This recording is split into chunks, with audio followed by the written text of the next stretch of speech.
कहानी का जो पहला हिस्सा है वो एक हाथी के बारे में है जो थोड़ा नहीं बहुत शरारती था। नाम था उसका रामू। तो इसी जंगल में रहता था एक बहुत बड़ा सा हाथी रामू। अब रामू को ना दूसरे जानवरों को सताने में बड़ा मजा आता था।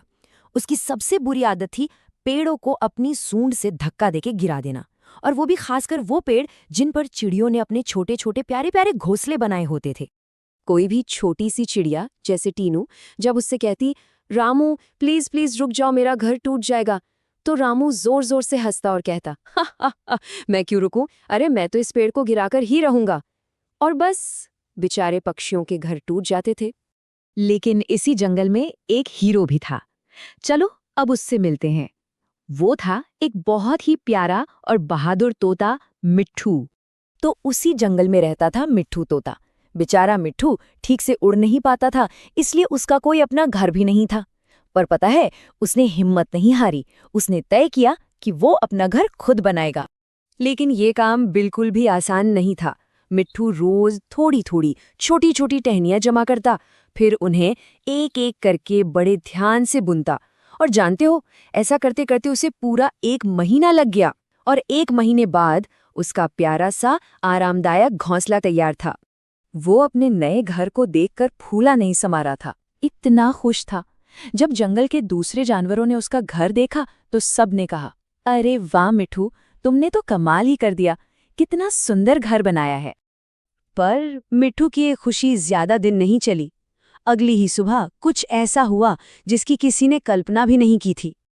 अगली सुबह मिट्ठू अपने नए घोंसले में आराम से सो रहा था कि तभी उसे जमीन में एक कंपन महसूस हुई। गड़गड़ गड़गड़। उसे लगा, अरे ये क्या हो रहा है, कहीं भूकंप तो नहीं आ गया। उसने घबरा कर बाहर झांका तो देखा कि ये कोई और नहीं बल्कि वही शरारती रामू हाथी था, और वो उसी पेड़ को गिराने की कोशिश कर रहा था जिस पर मिट्ठू का घर था। मिट्ठू जोर से चिल्लाया, रामू रुको, प्लीज रुको, मेरा घर टूट जाएगा। पर रामू ने उसकी एक नहीं सुनी, और फिर रामू ने अपनी पूरी ताकत से एक आखिरी धक्का मारा, और कड़ाम, पूरा का पूरा पेड़ जमीन पर गिर गया, और उसके साथ ही मिट्ठू का वो सुंदर घोंसला भी जमीन पर गिरकर चकनाचूर हो गया। बेचारे मिट्ठू का दिल ही टूट गया। वो रोते रोते बोला, कितने दुष्ट हो तुम, मैंने 1 महीने की मेहनत से ये घर बनाया था और तुमने एक पल में उसे तोड़ दिया। लेकिन घमंडी रामू ने क्या कहा पता है? उसने कहा, तो अगली बार और मजबूत घोंसला बनाना, और वो वहां से चला गया। बेचारा मिट्ठू बहुत बहुत दुखी था। वो बस रोए जा रहा था। लेकिन तभी कहानी में एक जादू हुआ। मिट्ठू जब अकेले बैठकर रो रहा था, तभी वहां पर चमचमाते हुए नीले पंखों वाली एक परी आई। उसने मिट्ठू से उसके रोने का कारण पूछा। पूरी बात सुनकर परी ने फैसला किया कि अब रामू को सबक सिखाना ही पड़ेगा। परी के पास एक बहुत ही चतुर योजना थी।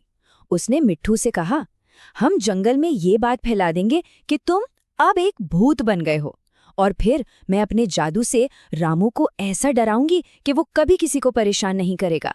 तो बस अब परी की योजना पर काम करने का समय आ गया था। रामू को उसके किए की सजा मिलने वाली थी। अगले दिन जैसे ही रामू एक और पेड़ को गिराने के लिए आगे बढ़ा, उसे एक डरावनी आवाज सुनाई दी। वो मिट्ठू की आवाज थी। आवाज आई, रामू हाथी रुक जाओ, तुम्हारी वजह से मेरा घर और मेरी जान दोनों चली गई। रामू ये सुनकर बुरी तरह डर गया। उसे लगा कि इस सच में मिट्ठू का भूत है, और इससे पहले कि वो कुछ समझ पाता, नीली परी के जादू ने उसे जमीन से ऊपर सीधा हवा में उठा लिया। रामू तो डर के मारे कांपने लगा। वो हवा में लटके लटके चिल्लाया, मिट्ठू मुझे माफ कर दो प्लीज, मैं वादा करता हूँ मैंने जितने भी घोंसले तोड़े हैं उन सब के लिए नए घर बनाऊंगा, मुझे नीचे उतारो। और पता है, रामू ने अपना वादा निभाया। उस दिन के बाद वो पूरी तरह बदल गया। अब वो शरारती नहीं था बल्कि सबका दोस्त बन गया था। उसने सबसे पहले जाकर तीनों चिड़िया के लिए एक बहुत ही सुंदर और मजबूत घोंसला बनाया। और बस इस तरह थोड़ी सी समझदारी और थोड़े से जादू से वो जंगल फिर से सबके लिए एक बहुत ही खुशहाल और प्यारा घर बन गया। रामू को तो कभी पता ही नहीं चला कि मिट्ठू जिंदा था, पर वो एक अच्छा हाथी जरूर बन गया था। तो सोने से पहले बस ये सोचना कि एक अच्छा दोस्त होने का सबसे ज़रूरी हिस्सा क्या होता है। चलिए अब सो जाइए। शुभ रात्रि।